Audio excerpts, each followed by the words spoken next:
Welcome to the Dumpster Fire Project, a podcast that memorializes the fantastic and oftentimes catastrophic entrepreneurial journey of two unremarkable middle-aged men.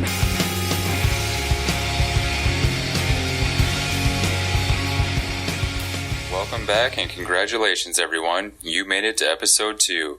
The worst podcast you'll ever hear from us is behind us now and we're ready to rock. In this second episode, we discuss warm versus cold outreach methods, the technologies involved, as well as how critical it is to be headstrong. This is the Dumpster Fire Project. Hey guys, welcome back to the podcast. Thanks for powering through episode 1. We're just two guys out here starting our entrepreneurial journey, figuring it out as we go. Basically just having some conversations and decided to hit a record button. You got that right, Murray. Yeah, so again, thank you for coming back. Hope you found some value in episode 1, and we're here. We're going to start the conversation off a little bit different this time. If you do want to know more about our background, please go check out episode 1. But for this one, we're just going to dive right into it. Start talking about some of our current challenges, our wins, and hopefully there's something in here that you guys can connect with. So my first one is a current challenge. I'm working through trying to contact, you could call it a cold contact, for one of my platforms that I built out. And what I'm finding as I'm building out a new platform is that each one has a better method of cold outreach. And the initial one that I did is actually a cold email. And it didn't work for some reason. I thought, okay, cold email doesn't work anymore. It's dead, whatever. But come to find out, it wasn't that, because as I started reaching out to a whole new industry through cold email, I was actually getting higher response rates than what the average is. And so that was a little bit of a challenge I had and a learning lesson. But now my challenge is knowing that email isn't necessarily dead, that it does work. I need to find a new stream to get into the original industry that I was working with. I've heard a lot of things, whether it's from email, LinkedIn. I've even heard some tricks about Instagram working based on searching for hashtags. I mean, you got to go about this, in a proper manner, in a moral manner. So no spam, nothing like that. And I truly believe that what I'm doing is adding value. So when I do these outreaches, I'm doing it in a professional manner and always keeping the consumer, the person I'm reaching out to, in mind. I don't know. What about you, Eric? Have you ever done any kind of outreach like that, or is it just me? What in the hell is an Instagram? Is that thing where you take pictures with fruit baskets on your head? Yeah, something like that. You show off all your best pictures. Okay, well, that's not going to work for me. As you can tell, I got some work to do with social media. I talked about that last episode. I've been off social media for years. I like to be private and alone, and I've avoided social media. So I'm just getting back into Facebook at the moment and LinkedIn. We're going to take it slow, but I understand what Instagram is to an extent. I don't know how I'm going to use that for my platform yet. And also, you said cold a lot. Are you just freaked out because of the winter time in Michigan right now? Yeah, everything's cold. No, well, that's very true here. It's definitely cold here. We're in the dead of winter, but it's February. The sun's starting to come up a little earlier. It's actually coming out. The clouds are going away. It's that time of year where you can smell and even hear spring. The birds were out a little bit today, but that's good. But to directly answer your question, some warm emails. Directly answer your question, that's where I'm going. Is warm means, let's say I talk to you and I ask for 3 key contacts or somebody that that might actually be able to use such and such program. That's a little more of a warm link when you could say recommended by John Smith or whoever it is. They're a little more likely to open that up. Or even if you give them a call and say, hey, I was talking to John Smith and he said you guys could really gain some value out of this. What do you think? Are you willing to have a conversation about it? Cold is where you're going out and you're looking through online directories, or one of the newer, crazier things that I never thought about was on Instagram, just looking at the hashtags for certain kind of industries, or if there's a key skill you're looking for. That's a little bit of a different approach. I suppose it'd probably work in any place that has or any platform that has a filter like that. But so that's the difference between warm and cold. It's not just a Michigan-based item. All right, I'm glad you cleared that up. Well, I don't know why I'm just thinking of this on the podcast, but that's why we're doing this. We're trying to document our journey. At least I don't know what the hell I'm doing. You're light years ahead of me at the moment. I have zero background in business, in sales, or anything other than the time that I worked at Meyer for a few years, and I got pretty good at selling appliances and the marked up radios to friends like yourself who'd come in and buy them. So when I listen to you, you've been, you work in a field, I think, right, where you have to engage a little bit with sales. I suppose I do to a certain extent as an attorney, even though my career's been as a prosecutor. You have to sell your case when you're in court for sure.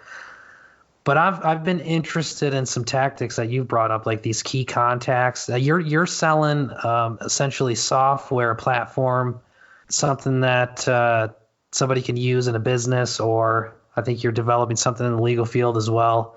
Whereas I'm selling a service, training services. So how can I apply? And that's one thing I haven't got to. I'm building up slowly, trying to build a brand. I haven't really focused much on selling courses yet.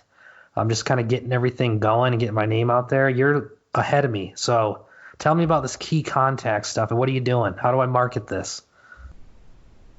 Yeah. Let's see.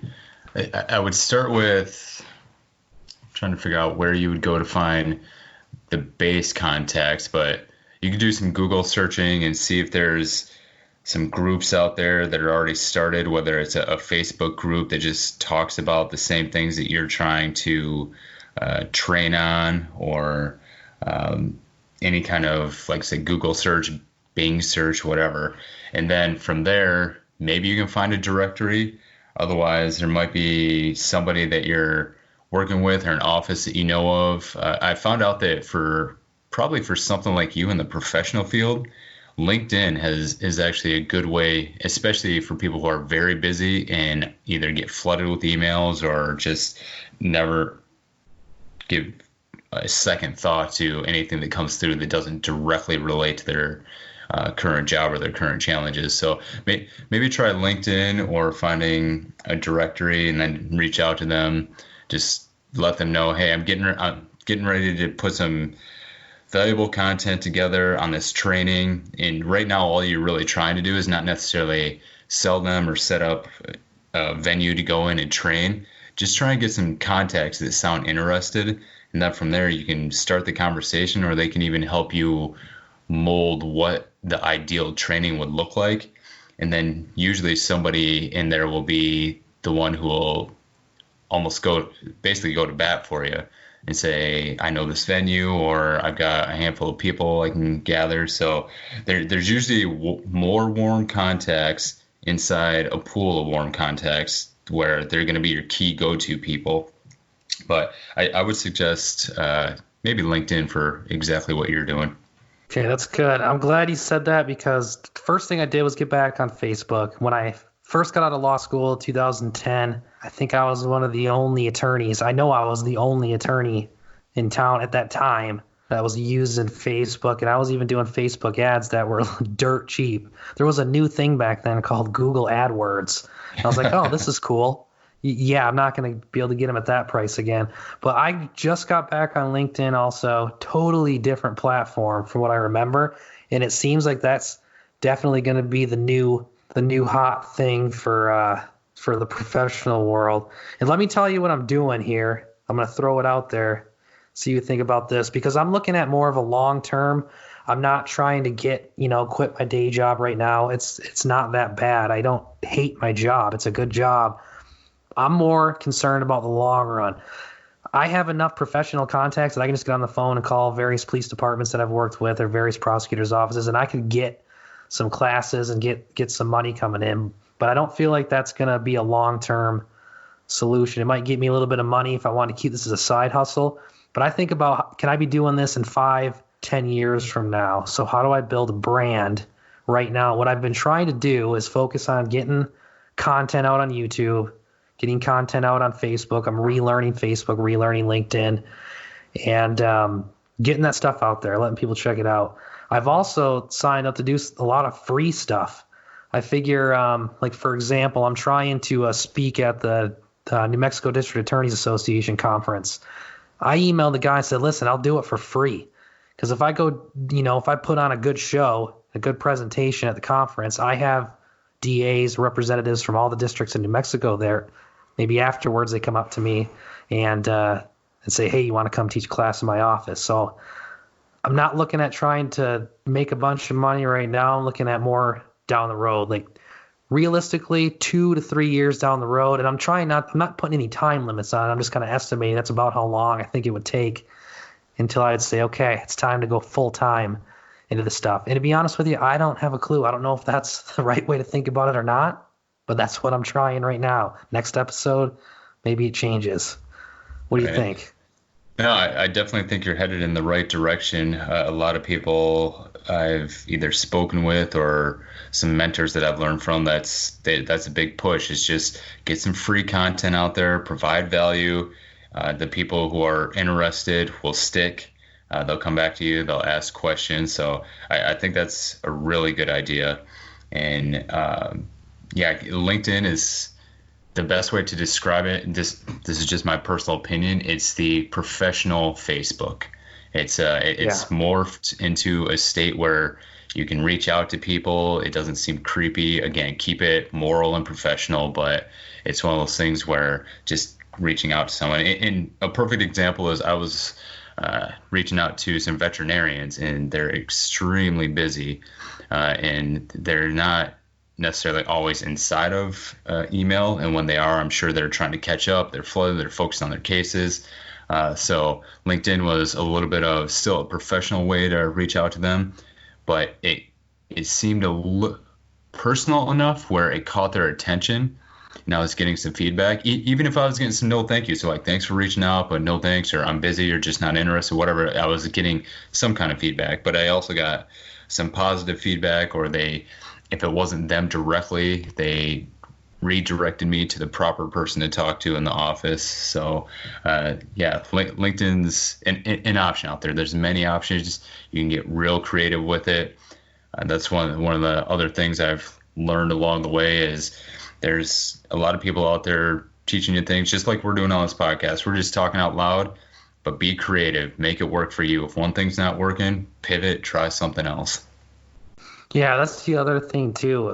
Couple of points. You're supposed to be having fun with this. If you're not having fun doing your side hustle if you're thinking about, I'm going to do this side hustle so I can get out of the rat race and get out of doing my day job. If it sucks and you don't enjoy it and you think about, well, shit, I got to come home from work after working all day at a job I hate, and now I'm going to film some YouTube videos and I have no interest in doing that, then that's probably not the right thing that you should be looking at doing. And I've had a couple feelings like that because my thing is I love the law. I loved being a prosecutor, but I got burnt out hardcore, and it makes me question whether I want to, quote, practice law in the future. So when I think about, is this really what I want to do, is do law enforcement training, prosecutor training? But I think about, I'm like, look, that's one of the things I really enjoy doing. I like making the YouTube videos. I'm having a blast doing it. I love speaking. I don't have that stress.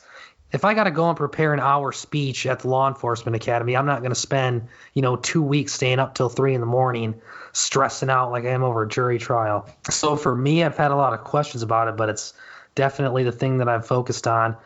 I was going to say something about LinkedIn because you brought that up, but I forgot. I'm just getting back into LinkedIn. So if anybody actually listens to this, send us some comments and tell me where I can learn to master it, because it seems similar to Facebook, but I've noticed that people post differently on there. I've been a little hesitant to post stuff on there. I've posted like one of my YouTube videos, and I have another one that I posted on Facebook, but I haven't put it on LinkedIn because I'm not getting any feedback on there. So I don't know if I'm doing it right. Yeah, I'll be honest. I'm not an expert on it either. I was using it more just for the reaching out to potential contacts. I rarely get on there and post yet.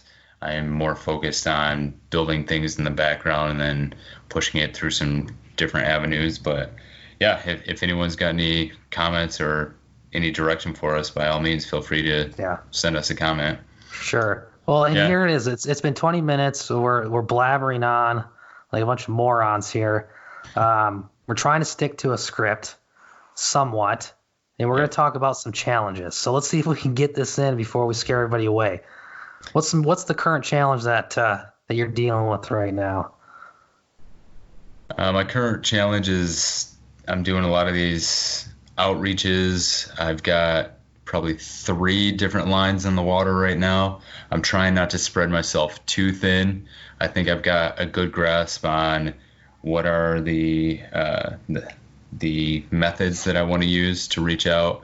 It's good. I'm getting some feedback. I'm trying to figure out, I have one program completely built out, a couple more on the way, and I'm trying to balance out my time versus money in the sense that I can pay some people to help. I can pay some contractors to help me build out the other new programs that I'm working on, and I can focus on the one that's already done and spend my time being the brand, the voice of my customer, the voice of my company, and pushing that and trying to go get those sales. And then in the background, somebody else is working on the pipeline. So just trying to find a good balance right now. I've got a lot of things going on. It's an exciting time, but there's just not enough time in the day. And to your point, I have those same feelings where some days I still got my day job as well, and I come home and I feel burnt out. But the industries that I'm looking to get into are something that I'm extremely passionate about. A lot of them are animal, pet focused. Music focus is another one. So I have a lot of passions out there other than my day job. So it helps get me up in the morning, and even when I'm burnt out, that's what keeps me going. And some days you just need to take a breath and have fun.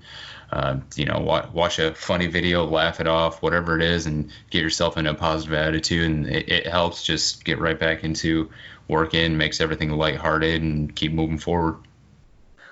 Let me ask you this. So you said that you wonder if you're spreading yourself too thin, and you gotta take some breaks, take some breathers. Plus, now we're doing this podcast, so we're even taking up even more time. Yep. Are you looking with your business? Are you thinking, I'm going balls to the wall right now, and I want to get as many customers as I can, and as soon as the business hits, it's out with the day job and full time? Or are you just kind of taking your time? Is it a side hustle? What are you trying to accomplish? And are you getting stressed out by, spreading yourself thin here? Yeah. So it depends. I tend to go in waves. Seems like every 3 or 4 months, I'm just balls to the wall. Like, gotta get this built so I can just start focusing on it. And then something will happen where I'll make traction. A lot of things are going on in the background, and I can take a breather and enjoy life a little bit. The biggest thing is, I do think after the first almost 6 to 12 months, I did find a better way to balance my time.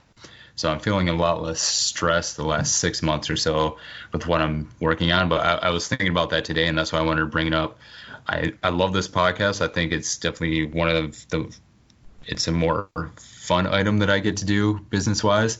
But it's also, okay, I'm trading this off working on the company right now. But it's good. I also said I was getting into business to provide value and give back, and I really feel like just talking this through, hopefully somebody out there is listening. We appreciate you. Thank you for sticking with us. Oh my God. We're going to look back to the first couple episodes. Like, man, all we did for 20 minutes is say, I hope someone's listening to us. Well, I agree with you. This is by far the most fun thing I did. And I don't even know if it's even productive or has anything to do with what we're doing. But damn it, having a blast doing this. Yeah, sure are. All right, my turn. Yep. Go for it. All right, so I'm gonna try to make this brief. And by the way, attorneys always say that when they get up to the podium. I'm gonna make this brief. Then they talk for 20 minutes. So I'll try to keep this under half an hour. Nice. I'm helping my roommate. All right, fine. It's my wife. She's also an attorney. I'm helping her prepare for a case, and in her case, she represents a child, and her job as the attorney is to tell the court what is the best interest of the child. And in this case, the mom is a recovering drug addict who's trying to get clean and get her child back. This isn't a real case. It's a mock trial that she's doing for training, so there's no confidentiality breaches or anything like that. So it's a fake case. But when I was reading the case and I looked at it, it was something that I saw all the time as a prosecutor. I spent 3 or 4 years, all I did was prosecute drug cases. The nasty, dark world of drug cases. So I can tell you anything you want to know about dope, but we'll do that on another podcast. But what I saw when I was helping her is what this mom said in her mock statement is when you're recovering from drugs, it's like having a devil on your shoulder all the time, telling you that everything's going to be okay and just keep doing what you're doing. You know, I started to think about that in the past several months as I'm working my day job, trying to do this stuff on the side. I'm still in this stage where I have this devil on my shoulder. Every day I have these waves where it's like, what the hell are you doing? Are you stupid? All of my friends and family ask me, they say, well, what are you doing? I was like, well, I'm going to try to start this company to provide law enforcement training for prosecutors. So you don't want to practice law? What'd you go to law school for? So I get all these negative thoughts all the time. Then I think, well, am I good enough? Am I smart enough to be able to provide this sort of training? There's already a bunch of companies out there that do it. I haven't even got the social media haters yet starting to rip on me. So I got a lot of negativity going on. And for me, the challenge is learning to shut that knob off on my shoulder, which is boner backwards. We learned that recently. and turn off the noise. And I think anybody that's going to go do this, especially if you have a good paying job and you're trying to tell your wife or your friends at work, like, what are you doing? In my bedroom doing a podcast with my buddy, trying to build a business. You have to figure out a way to stay focused. And that's what I'm trying to do right now. And I think as long as we keep doing stuff like this, reinforcing each other, it'll help. Like you said, it comes in waves. Turn off the noise, focus, get it done. That's what I'm trying to do. That's my challenge. That's actually a great analogy, a perfect example. We all go through it. I've talked to many other people who've been on this journey and they go through it too. And a lot of times I say, even if you can't find the people around you, like physically, if you can't go talk to them, you can do stuff like this phone call, but you can also find it in books, you can find it in podcasts like this one. And that's one of the big reasons why we're doing this. So you don't feel alone. Even just us talking to it, it helps us. And hopefully somebody's out there listening to it. Yeah, that's an awesome point. One of the things that has helped me tremendously in toning down the negativity and always gets me going again is I throw on a podcast. I got 15-minute drive to work. I'll put on one of the Gary V podcasts or David Goggins, somebody that's going to give me inspiration. You see, like, this works if you stick with it. And I think you brought up a good point. Get some books, find, podcasts and stuff that you like and listen to those. It sounds corny, but that inspirational crap, it works. When I feel like kind of stressed out, I'll throw on a podcast in the morning and just like a 15-minute drive, I feel like totally recharged for the rest of the day. The negativity's off. So I think that's a good point. Yeah, and honestly, I think we'll get into that more in some other episodes as well. There's multiple different talking points to just being mentally strong. How do you find the inspiration? Things like that. So yeah. Since we're documenting this, I just want to throw this in really quick. We're in like mid-February. My company hasn't made a dime in 2020. I got a couple gigs booked, but we haven't made anything. So I just want to document that when we come back and listen to this. Yeah, that's a good point. And I'm just building the base myself, so it's not like I have a huge income stream from this yet either. But again, stick with it, building the base, it'll get there. A lot of those inspirational podcasts or videos just talk about just keep yourself in motion, keep moving forward, you'll get it. Don't stop. I remember there was a point, you know what? I'm not even going to share that story yet. I'm going to leave everyone out there just waiting in anticipation. There's coming a good up one in coming. episode Yeah. 3, Murray talks about something. ... All right. Okay. Yeah, that's good. I think we wasted enough of these good people's time at this point. Yeah. So again, please leave us comments, or if you have questions, you can find me on fullvolumesolutions.com. Eric? Where can you find me? Oh, that's right. Tacticalattorney.com. Tacticalattorney.com. You can probably Google my YouTube page that I'm slowly building up as well. So check that out. And man, if you made it this far, send us an email. Murray will send you a free T-shirt from his company. Yeah, I just got to get them made first, but Yeah. we'll start a list. We'll start a request list. All right. Good cast. Good cast. All right. Thanks, everyone. We'll talk to you soon. See ya. Peace.